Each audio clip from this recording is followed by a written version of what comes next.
Stage पे Congress party के हमारे सब वरिष्ठ नेता, कांग्रेस पार्टी के हमारे कार्यकर्ता, भाइयों और बहनों, आप सबका यहां बहुत बहुत स्वागत, नमस्कार। भैया बाद में करना।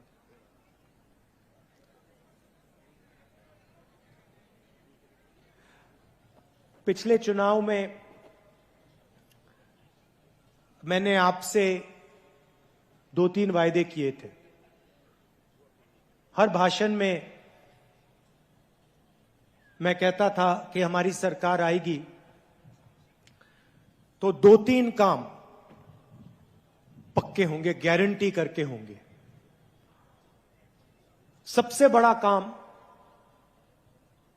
किसानों का कर्जा माफ।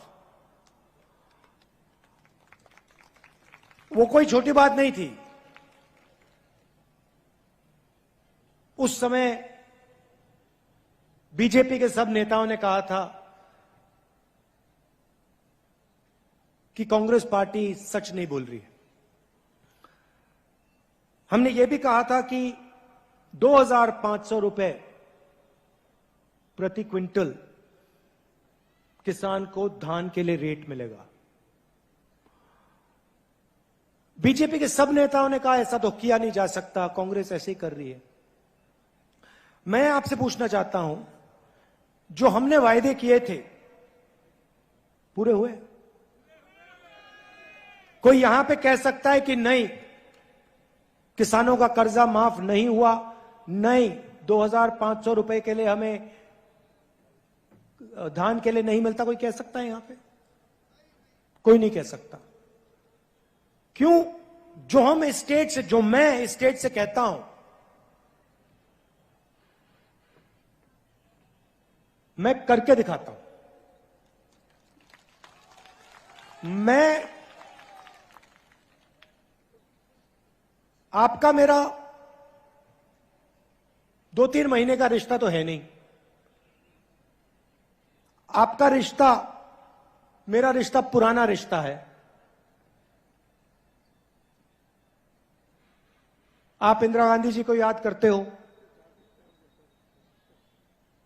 जवाहरलाल नेहरू जी की याद करते हो, तो मेरा रिश्ता आपके साथ जो है वो गहरा रिश्ता है, पुराना रिश्ता है। मैं यहां आके आपसे झूठ नहीं बोलना चाहता।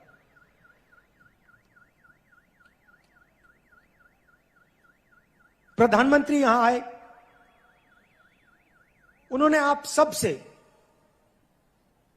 15 लाख रुपए का वायदा किया था। कहा था हर बैंक अकाउंट में 15 लाख रुपए डाल दूंगा। कर दिया? भैया बाद में कीजिए। किसी के बैंक अकाउंट में नहीं आया। उन्होंने कहा था कि नोटबंदी से काला धन मिट जाएगा। मिट गया? कहा था किसानों का, किसान बिल से फायदा होगा। किसानों ने स्वयं बिल को रद्द कर दिया। देश के सारे किसान खड़े होकर कहते प्रधानमंत्री झूठ बोल रहा है, हमें नहीं चाहिए ये बिल। तो आप जानते हो सच कौन बोलता है, झूठ कौन बोलता है।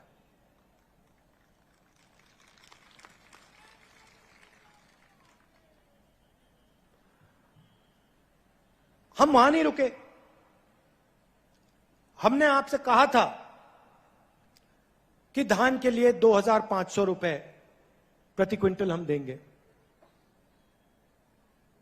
आपको कहने की जरूरत नहीं पड़ी, वो आस्ते आस्ते आस्ते आस्ते बढ़ता गया। सही बोल रहा हूं? सही बोल रहा हूं? तो हमें बोलने की जरूरत भी नहीं है। मैं आपको कह रहा हूं, हमने अनाउंस किया है कि 3,200 रुपए प्रति क्विंटल मिलेगा। लिख लो, रख लो। 5 साल मैंने 2,500 कहा था, अब मैं कह रहा हूं 3,200 से शुरुआत होगी। शुरुआत मतलब 3,200 से शुरुआत होगी और उसके बाद यह बढ़ता जाएगा, बढ़ता जाएगा। जितनी जरूरत किसान को होगी, जो हम कर सकेंगे हम करके दिखा देंगे। आपको कहने की जरूरत नहीं, आपको बताने की भी जरूरत नहीं कि भैया हमें ज्यादा पैसा चाहिए, आप देखना वो बढ़ता जाएगा बढ़ता जाएगा।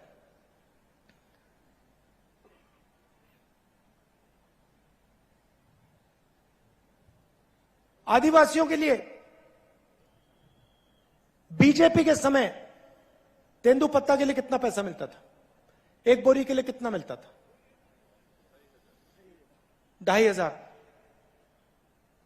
कांग्रेस पार्टी के समय में कितना मिला आपको? 4,000 रुपए। अब आप लिख लीजिए, 4,000 रुपए नहीं 6,000 रुपए आपको मिलेंगे। लिख के रख लीजिए आप, 4,000 रुपए का आपको हर साल बोनस मिलेगा।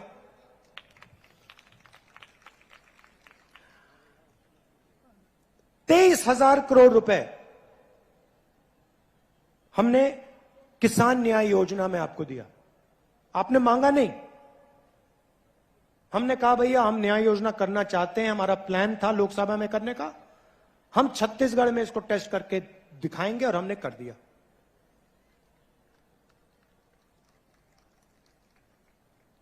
आप मुझे एक बात बताओ, जब बीजेपी की सरकार यहां थी,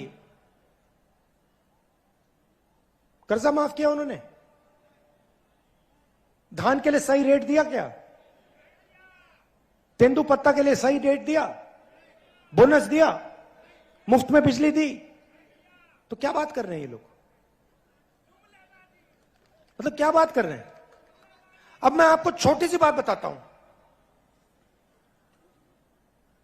जैसे मैंने पिछले चुनाव में कहा था किसान का कर्जा माफ होगा, पेन निकाल के आप लिख लीजिए, इस बार किसान का कर्जा माफ होगा।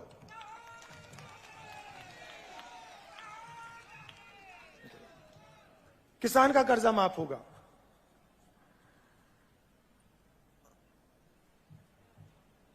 पिछली बार हमने कहा था बिजली बिल हाफ, इस बार जो 200 यूनिट बिजली के हैं वो आपके माफ हो जाएंगे। अब इसका मतलब समझिए, कभी कभी ये जो आंकड़े होते हैं इनकी गहराई नहीं समझ आती। हमने कहा 200 यूनिट माफ, इसका मतलब छत्तीसगढ़ में 40 लाख परिवार बिजली के लिए 1 रुपया नहीं देंगे।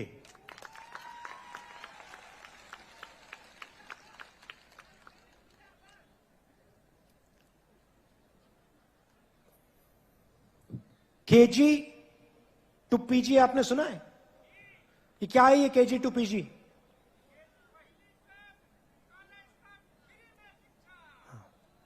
हिंदुस्तान का पहला स्टेट होगा जहां पे केजी से लेकर पीजी तक शिक्षा मुफ्त में मिलेगी।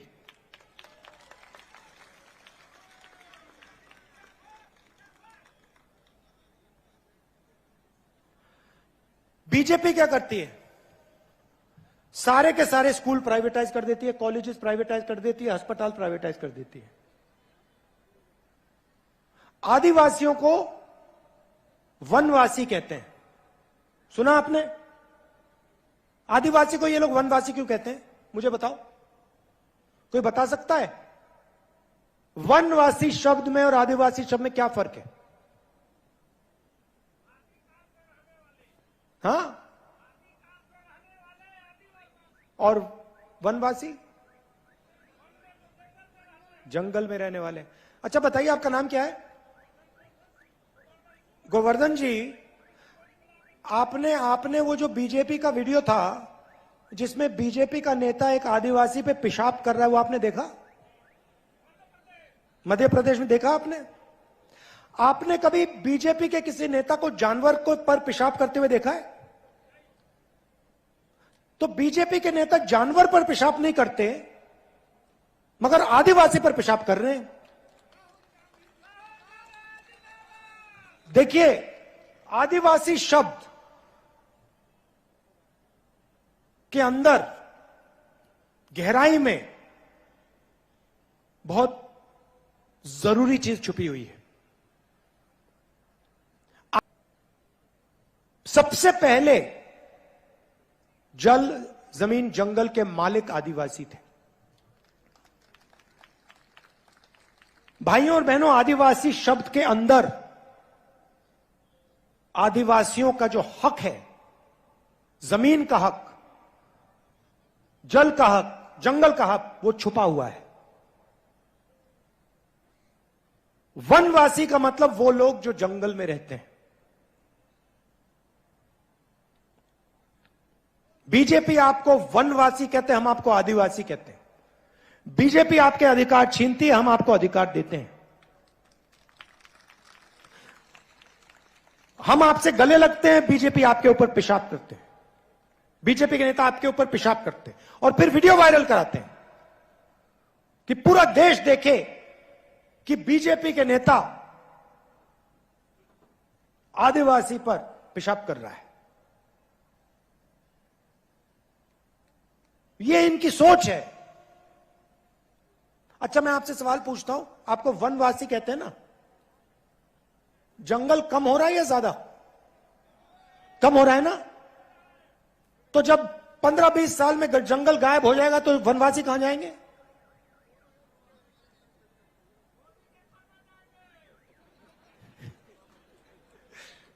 कहां जाएंगे? सड़कों पे भीख मांगेंगे। सड़कों पे भीख मांगेंगे।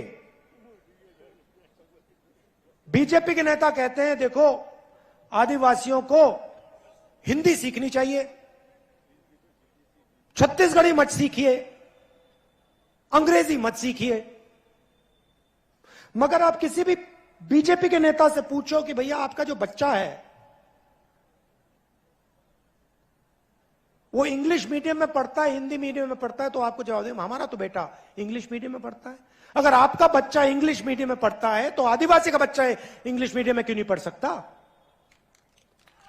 अगर आपका बच्चा सपना देख सकता है तो आदिवासियों का बच्चा, दलितों का बच्चा, पिछड़ों का सब बच्चा सपना क्यों नहीं देख सकता? उनमें क्या कमी है? इसलिए हमने पूरे स्टेट में English medium school, Swami Atmanand school का जाल बिछा दिया है और हम इसको बढ़ाते जाएंगे जब तक हर आदिवासी युवा अंग्रेजी में बात कर पाए। क्यों चाहते हैं मैं बता देता हूं आपको। छत्तीसगढ़ में रहना है, छत्तीसगढ़ में काम करना है, छत्तीसगढ़ी बोलिए। यूपी में जाना हो, बिहार में जाना हो, दिल्ली में जाना हो काम करने के लिए, हिंदी बोलिए। विदेश जाना हो, कॉल सेंटर में काम करना हो, इंजीनियर बनना हो, डॉक्टर बनना हो, अंग्रेजी की जरूरत पड़ेगी, अंग्रेजी पढ़िए। वो कहते हैं भैया हिंदी पढ़ो बाकी सब भूल जाओ। क्यों? क्योंकि वो चाहते हैं कि आपके बच्चे अंग्रेजी ना सीखें, कंपटीशन ना आ जाए। बाहर से कोई आता है, अमेरिका से कोई व्यापारी आता है, बिजनेसमैन आता है, आपके बच्चे उससे बात ही ना कर पाए, वो आपको नौकरी ना दे पाए। इसलिए वो आपसे कहते हैं आप वनवासी हो, आप बड़े सपने मत देखो, अंग्रेजी मत पढ़ो। और हम कहते हैं आप वनवासी नहीं हो, यह शब्द आपका अपमान है। आप आदिवासी हो, आपको सबसे बड़ा से बड़ा सपना देखना चाहिए और उसको पूरा करना चाहिए। पूरा करने में हम मदद करेंगे आपकी।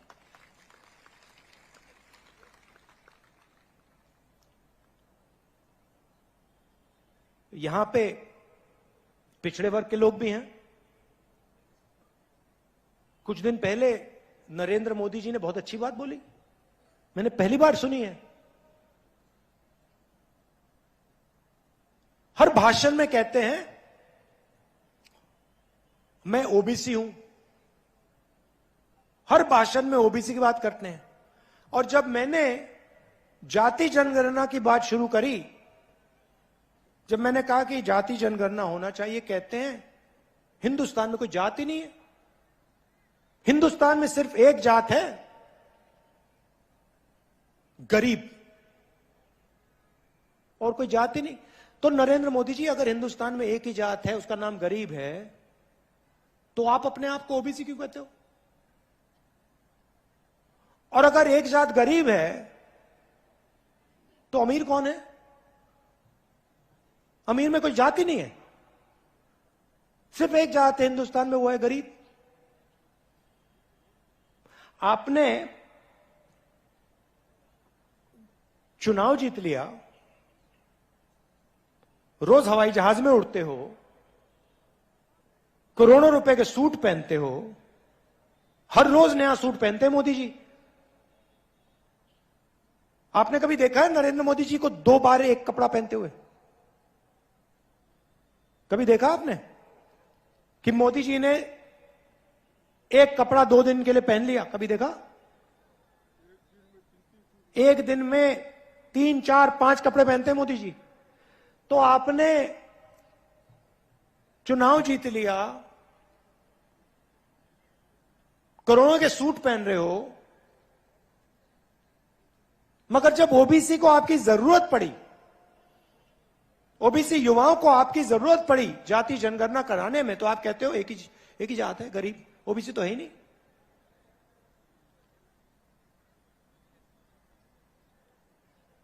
भाई और बहनों, हिंदुस्तान को एमपी नहीं चलाते, हिंदुस्तान को 90 अफसर चलाते हैं। उनको हम secretary to government of India कहते हैं, आईएएस के अफसर हैं। और ये 90 लोग हिंदुस्तान का पूरा पैसा जो है उसको बांटते हैं। मनरेगा में कितना जाएगा, सेना को कितना मिलेगा, सड़क बनाने में कितना पैसा जाएगा, अस्पतालों में कितना जाएगा, शिक्षा में कितना जाएगा, ये सारे के सारे निर्णय ये 90 लोग लेते हैं।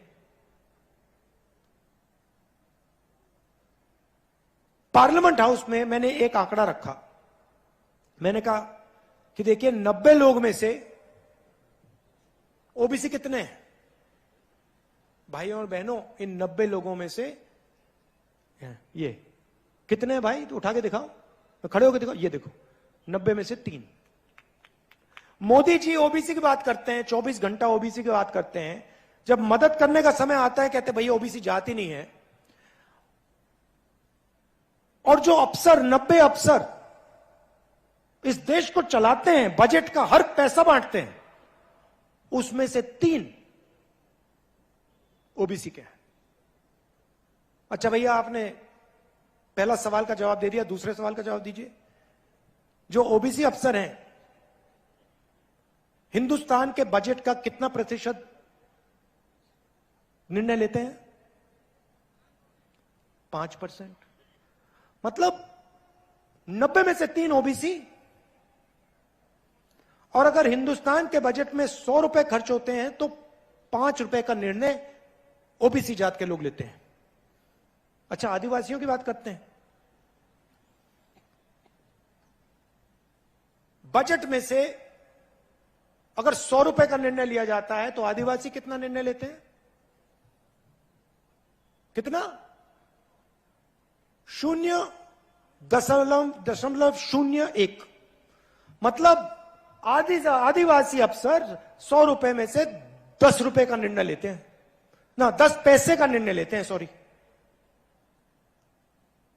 अब सवाल यह है कि हिंदुस्तान में क्या ओबीसी की आबादी 5% है? आदिवासी की आबादी 0.1% है क्या? बिल्कुल नहीं। पूरा देश जानता है कि ओबीसी की आबादी कुछ भी होगी 5% तो नहीं है।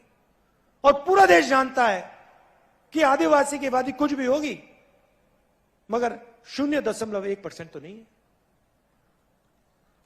मैं आपसे क्यों कह रहा हूं? क्योंकि देश को चलाने में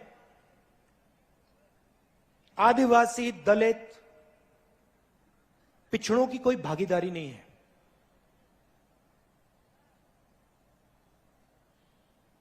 क्योंकि 90 अफसरों में से कोई नहीं है।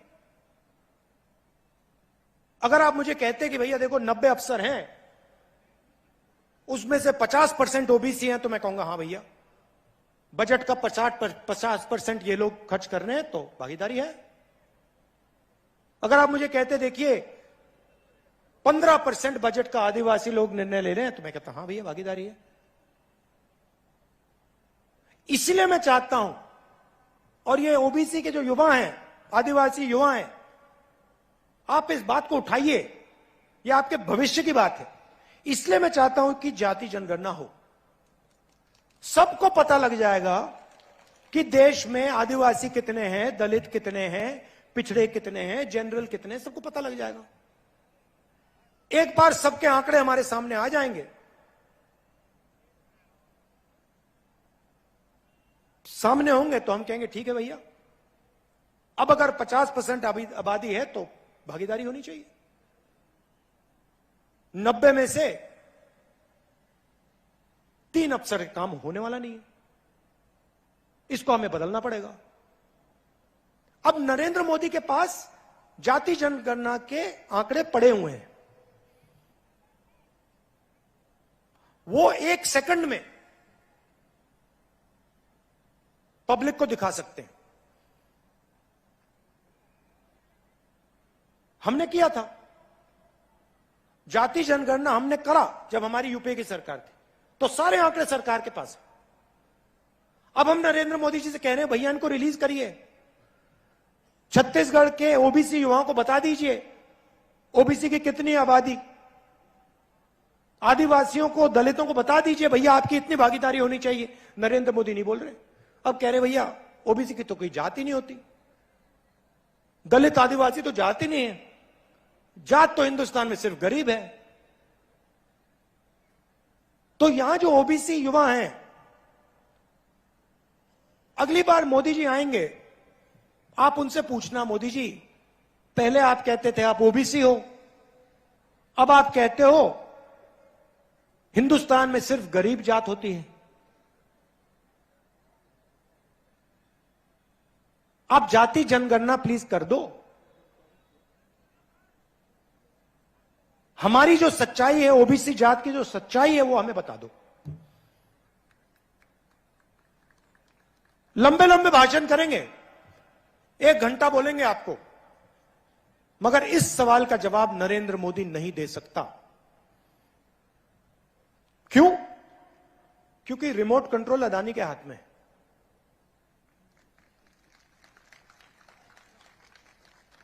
सरकार को अदानी चला रहा है, नरेंद्र मोदी का चेहरा दिखाते हैं। देखो हंस रहे हैं ये, देखो मुस्कुरा रहे हैं। क्या नाम है आपका भैया? नहीं, मीडिया वाले जो हैं जो मुस्कुरा रहे हैं, क्या नाम है आपका? मुस्कुराहट चली गई, डर गए। तो 24 घंटा ये दिखाते हैं मोदी जी, मोदी जी, मोदी जी, मोदी जी। क्यों? क्योंकि अदानी जी इनको कहते हैं भैया दिखाओ। सौदा क्या है? मोदी जी की मार्केटिंग ये करते हैं,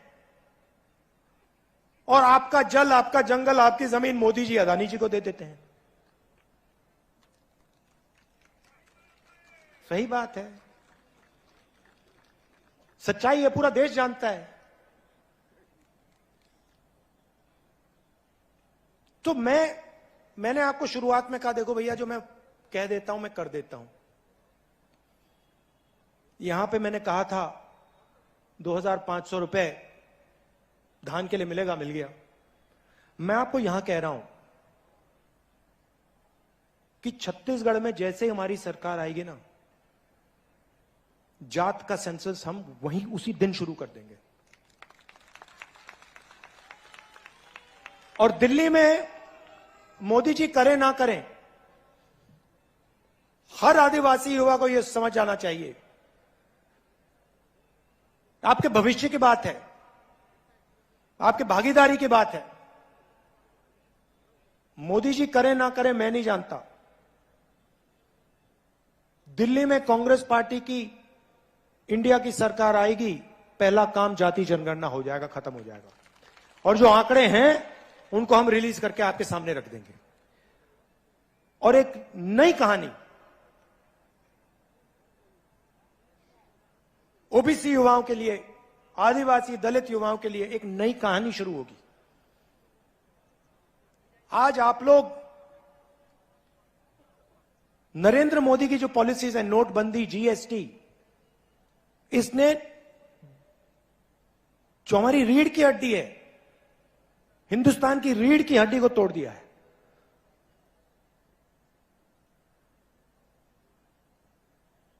युवाओं को रोजगार नहीं मिल सकता नरेंद्र मोदी की सरकार में, आप सब जानते हो। तो रोजगार देने का पहला कदम जाति जनगणना, किसके पास कितना धन है,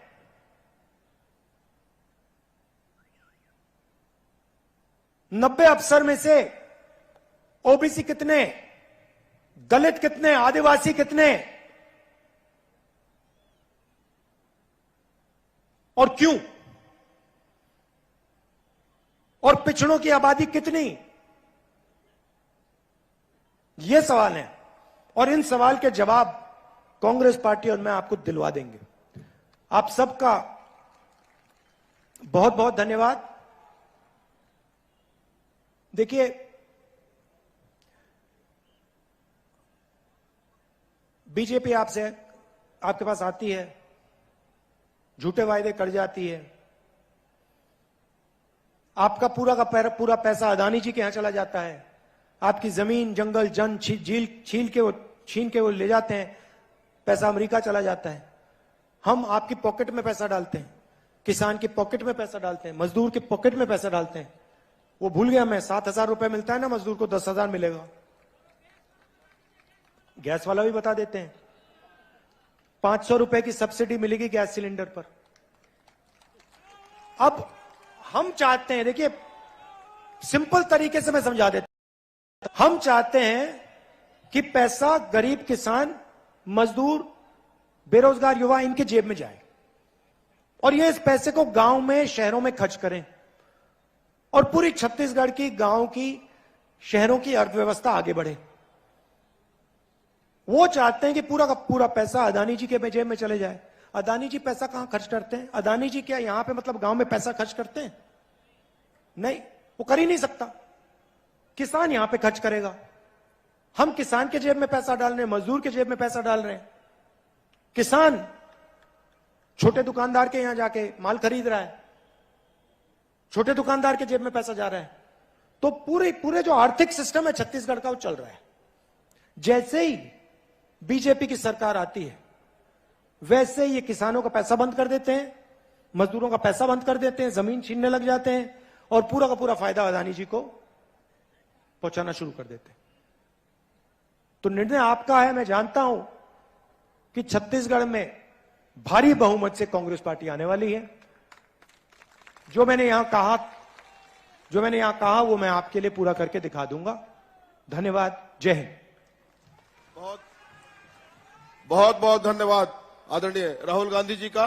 मैं अब आमंत्रित करता हूं, एक बार जोर से बोलेंगे, कांग्रेस पार्टी जिंदाबाद, राहुल गांधी जिंदाबाद। अब आभार व्यक्त करने के लिए आदरणीय रामदेव राम जी को आमंत्रित करता हूं, आभार व्यक्त करेंगे। राहुल गांधी जिंदाबाद, राहुल गांधी जिंदाबाद। कांग्रेस पार्टी